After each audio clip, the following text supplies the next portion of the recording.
وہ کل تک جو بہنوں کے لیے 4 دینار نہیں لا سکتا تھا، تخت پہ بیٹھ کے جب روٹی کھاتے دیکھا تو اماں تڑپ گئی، روئی، چیخیں ماری۔ میں نے کہا اماں کیا ہوا؟ کہنے لگی بیٹا مجھے تیرا استاد یاد آ گیا ہے، اس نے کئی سال پہلے کہا تھا اسے دین کا علم پڑھنے دے، اسے فقیہ بننے دے، یہ بہت آگے جائے گا۔ دیکھ آج اللہ نے تجھے کتنی شان عطا کی ہے۔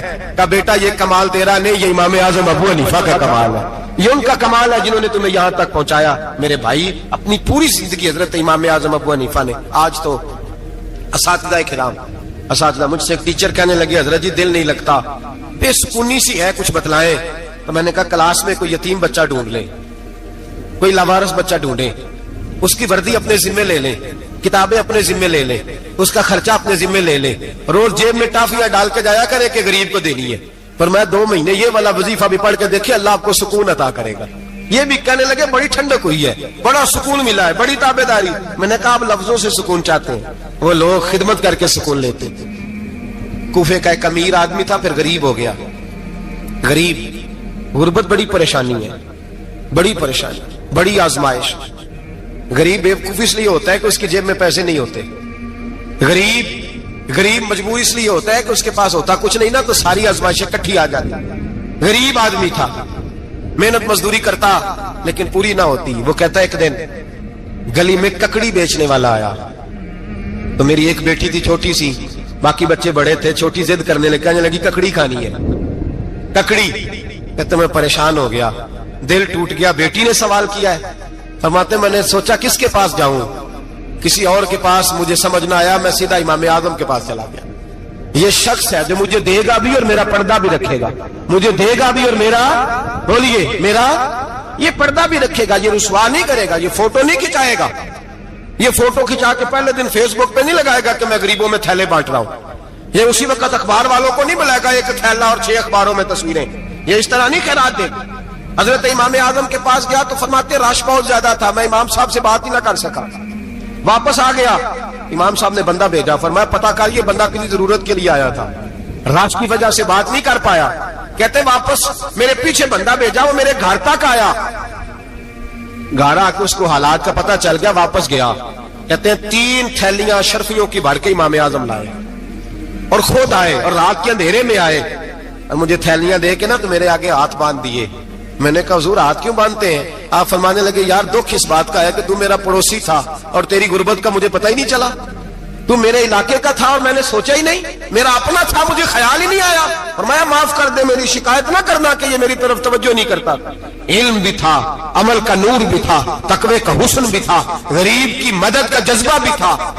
آج لوگوں پر مال کا فتنہ سوار ہوتا ہے، سب پر نہیں لیکن زیادہ لوگوں پر۔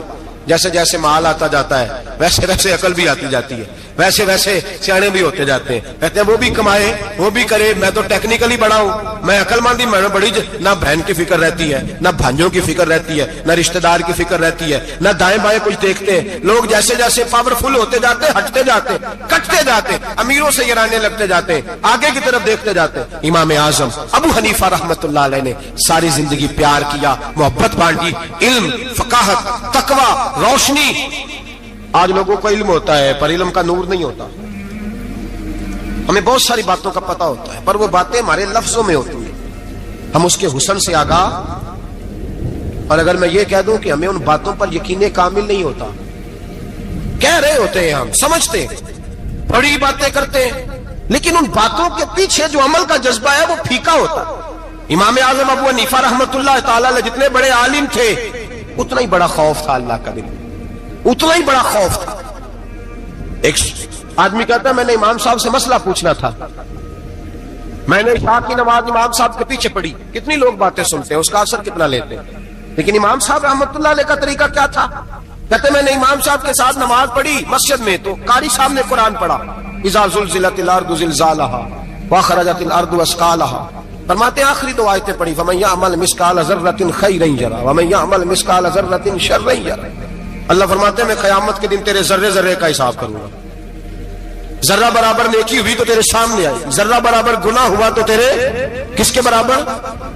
جی وہ کتنا ہوتا ہے؟ ریت کا 1 ذرہ، اس کے برابر بھی گناہ ہوا تو تیرے سامنے، یہ اللہ کہہ دیا ہے، تو ایسا انشاءاللہ ہو کے رہے گا, اللہ ایک دفعہ دکھائے گا. دعا فرمائے اللہ ہمیں معافی عطا فرمائے, اللہ ہم سے درگزر فرمائے, اللہ ہمیں بخشے ہوئے میں شامل فرمائے. یہ آیت امام صاحب نے سنی تو کہتے ہیں میں نمازی سارے چلے گئے تو امام صاحب بیٹھے اور یوں نہ اپنی داڑھی پکڑ لی, چراغ ٹمٹما رہا, کہتے ہیں داڑھی پکڑ لی اور امام صاحب بیٹھے. میں نے کہا کہ کسی محویت کے عالم میں ہے, سوچ میں, چلے میں تھوڑی دیر میں آتا ہوں. کہتے ہیں میں 2 گھنٹے کے بعد آیا تو امام صاحب ایسے بیٹھے داڑھی پکڑی ہوئی. میں نے کہا ٹھہر کے آتا ہوں. میں پھر 1-1.5 گھنٹے کے بعد گیا تو ویسے بیٹھے. کہتے ہیں تہجد کا وقت ہو گیا, میں مسجد میں گیا تو چراغ ٹمٹمانے لگا, ختم ہونے کے قریب آ گیا. امام صاحب بیٹھے, اب میں نے دیکھا کہ آنکھیں آنسوؤں سے بھری ہوئی ہیں اور اپنی داڑھی پکڑ کے کھینچ رہے ہیں اور کہتے ہیں یا اللہ تو اگر ذرے ذرے کا حساب لے گا تو ابو حنیفہ تو الجھ جائے گا. اے اللہ تو ذرے ذرے کے بارے میں پوچھے گا تو میں تو نہیں جواب دے سکتا. خدا بندہ اس طرح کر, میرے ان سفید بالوں پہ رحم کھا. اے اللہ میرے بڑھاپے پہ مہربانی فرما, مجھ سے نہ ذرے ذرے کا پوچھنا, میں بڑا کمزور ہوں, میں نہیں جواب دے سکتا. مولا مجھ سے درگزر والا معاملہ کر. کہتے تڑپ رہے امام صاحب. فجر کی اذان ہوئی تو امام صاحب نے دائیں بائیں دیکھا, میں پیچھے کھڑا تھا. میں نے کہا حضور ساری رات ہی گزر گئی, آپ ایک آیت سن کے پریشان رہے اور میں روزانہ 20 تقریریں سنتا ہوں, درجنوں حدیثیں سنتا ہوں, مجھے تو اثر نہیں ہوتا. آپ فرمانے لگے مجھے تیرے معاملے کا نہیں پتا, لیکن مجھے اگر تو نے دیکھ لیا ہے تو کسی کے ساتھ ذکر نہ کرنا مجھے. اور فرمانے لگے پھر تو نیک آدمی ہوگا, تجھے نہیں خیال آتا. تو میں تو جانتا ہوں من آنم کے من دانم, پتہ سارا ہے سردار نو کی دیا نا, میں تو جانتا ہوں نا, مجھے خبر ہے, لہٰذا میں نہیں حساب دے سکتا, تیرا نہیں مجھے پتا. جتنا میرے بھائی علم زیادہ اتنا خوف بھی. حضرت عبداللہ ابن مسعود فرماتے ہیں زیادہ باتیں کرنے والا عالم نہیں ہوتا, اللہ سے زیادہ ڈر جانے والا عالم ہوتا ہے. جو آدمی لمبی چوڑی گفتگو کرے وہ فقیہ نہیں, وہ اللہ سے ڈرنے والا نہیں, بلکہ جس کو وہ بات کرے تو تھوڑی کرے, ڈر کے کرے, خوف کے ساتھ کرے. اللہ کی خشیت جس کے دل میں ہو وہ بڑا عالم ہوتا ہے. حضرت امام اعظم ابو حنیفہ رحمت اللہ علیہ مالدار تھے اور اپنے مال میں سے حصے نکالتے تھے. امام صاحب فرمایا کرتے تھے میں نے چند 1000 درہم رکھ دیے. حضور کس لیے؟ فرمایا لوگوں کو قرضہ دینے کے لیے. نبی پاک صلی اللہ علیہ وسلم نے فرمایا قرضہ لینے والے کو منع کیا ہے, فرمایا قرضہ ایک قید ہے, بغیر مجبوری کے نہ لینا. اب لینے والے بھی احتیاط نہیں کرتے, فٹافٹ قرضے کے پیچھے بھاگتے. بڑی مجبوری ہو تو قرضہ لیں, فرمایا مقروض قیدی ہوتا ہے, قرضہ لینے سے بچو. اور دینے والے کو کیا کہا؟ فرمایا اگر سامنے والا تنگ دست ہو نا, تنگ دست, تو اسے مہلت دو. جتنی تم مہلت دو گے اللہ اتنے پیسے روز صدقہ کرنے کا ثواب عطا فرمائے گا. اگر تنگ. ایک صاحب مجھے کہنے لگے, میں نے رمضان شریف میں نا قرضے کے حوالے سے یا کچھ عرصہ پہلے کسی موقع پر قرض کے حوالے سے کو بات کی. ایک صاحب مجھے کہنے لگے حضرت صاحب جیسے کسی کو لینا ہوئے نا 20,000 تو انہوں ترا کے لئی دے, تو جی 20 کروڑ لینا ہوئے تو پھر نہیں ترایا جاتا. میں نے کہا کیوں؟ کہنے لگے 20,000 والا بندہ ماڑا ہوتا ہے نا, جہاں 20 کروڑ کھا گیا وڈی مگرمچھ ہوتا ہے, انہوں ترایا جا سکتا, وہ دے کے بندے ترلے ہی کر دے چل بھائی کیویں دے سکنا ہے. وہ جو 20,000 والا نا ماڑا بندہ کہنے تو دینے نے کہ تیرا بندوبست کریے, کہنے چوری صاحب جمعرات لے آؤ کسی طریقے. جمعرات ماڑا ہے نا. نبی پاک نے کیا فرمایا؟ حضور نے فرمایا تجھے پتہ چل جائے کہ تنگ دست ہے تو مہلت دے, جتنے دن تو اس سے پیسے نہیں لے گا اتنے پیسے روز صدقہ کرنے کا ثواب دیا جائے. اب لوگ جو تگڑی موٹے مگرمچھ ہیں ان کو مہلت دیتے ہیں, وہ کہتے ہیں جا جتھو لب دے نہیں لے, پھر کہتے ہیں نہیں آپ بتائیں آپ کیسے دے سکتے. اور ماڑا بندہ انہیں 2,000 دینا ہے دکان کا, اس کو دکاندار کہتا ہے کل سائیکل لے کے تب گزرنا, میرے آگے سے اگر پیسے دینے ہیں تو میں نے سائیکل رکھ لینا. ڈرنا چاہیے اللہ پاک, ہمیں پتا ہوتا ہے سامنے والا غریب ہے, تنگ دست ہے, مجبور ہے, مہلت دینی. امام صاحب کہتے ہیں میں نے کچھ پیسے رکھے ہوئے تھے, پس منظر یہ تھا کہ غریب لوگ آتے ہیں تو میں ان کی مدد کروں گا. امام اعظم ابو حنیفہ نے ایک بندے سے پیسے لینے تھے اور حال یہ تھا کہ آپ دھوپ میں کھڑے تھے, ساتھ اس بندے کا مکان تھا. لوگوں نے کہا حضرت دیوار کے سائے میں ہو جائے. فرمانے لگے اس سے پیسے لینے ہیں, اگر سائے میں کھڑا ہوا تو سود میں شمار ہو جائے گا, میں اس سے فائدہ نہیں لے سکتا. ایک بندے سے قرضہ لینا تھا, وہ آپ کو دیکھ کے گلی اور دوسری گلی میں چلا گیا, رستہ بدل گیا اور چھپ گیا. امام صاحب رونے لگے, کہنے لگے اے اللہ میں اتنا برا ہو گیا ہوں کہ تیرے بندے مجھ سے چھپنے لگے, اس کو ڈھونڈ کے لائے, کیوں چھپتا ہے؟ کہ حضور آپ کے پیسے دینے ہیں. آپ نے فرمایا جا میں نے اللہ کی رضا کے لیے معاف کیا, آج کے بعد چھپنا نہ, اس لیے میں نہیں چاہتا کہ تجھے کوفت ہو, تو میری طرف دیکھ کے چھپنے لگا ہے, میری طرف دیکھ کے. غریب تو بھائی گلیوں میں گھستے پھرتے ہیں کہ کوئی بندہ مل نہ جائے. مقروض آدمی پتہ اس وقت چلتا ہے جب خودکشی کر گیا, پتہ اس وقت چلتا ہے, پھر لوگ آتے ہیں اس کے بچوں کو کہتے ہیں فکر نہ کرنا ہم تیرے ساتھ ہیں, اس کے ساتھ ہونا تھا, ان کا سایہ بچ جاتا. اب آئے ہو امام اعظم ابو حنیفہ رحمۃ اللہ تعالیٰ علیہ لوگوں کو سہولت دیتے, آسانی دیتے, پیار کرتے, محبت کرتے. ہم لوگوں کا مزاج ایسا نہیں ہے, ہماری اخلاقیات کے اندر وہ حسن نہیں جو ہمارے بزرگ ہمیں دے کے گئے. اور پھر چھوٹی چھوٹی باتوں میں حقوق العباد کا خیال کرتے, چھوٹی چھوٹی باتوں.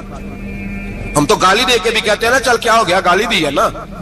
میں نے دیکھا ہے سائیکل والے کی ٹکر اگر پجارو والے کے ساتھ ہو جائے تو معافی سائیکل والے نے مانگنی ہے, کیونکہ وہ سائیکل پہ بیٹھا ہے نا, اس کی غلطی یہ ہے کہ وہ سائیکل پہ بیٹھا ہے. معافی سائیکل والے نے مانگنی ہے, پجارو والا نہیں مانگے.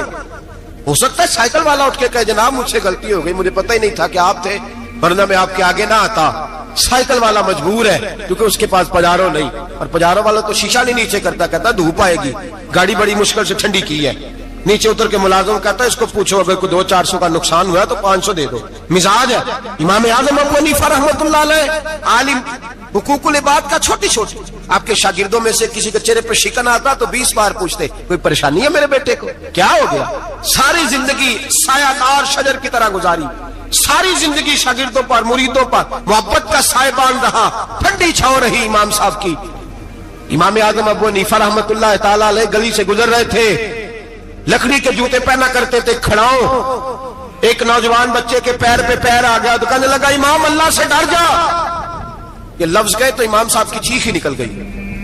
کئی گھنٹے بے ہوش رہے. لوگوں نے کہا حضور کیا ہوا؟ فرمانے لگے تم نے سنا نہیں, چھوٹے چھوٹے جوان بھی کہتے ہیں کہ ابو حنیفہ اللہ سے نہیں ڈرتا, اللہ کی مخلوق کہتی ہے نہیں ڈرتا.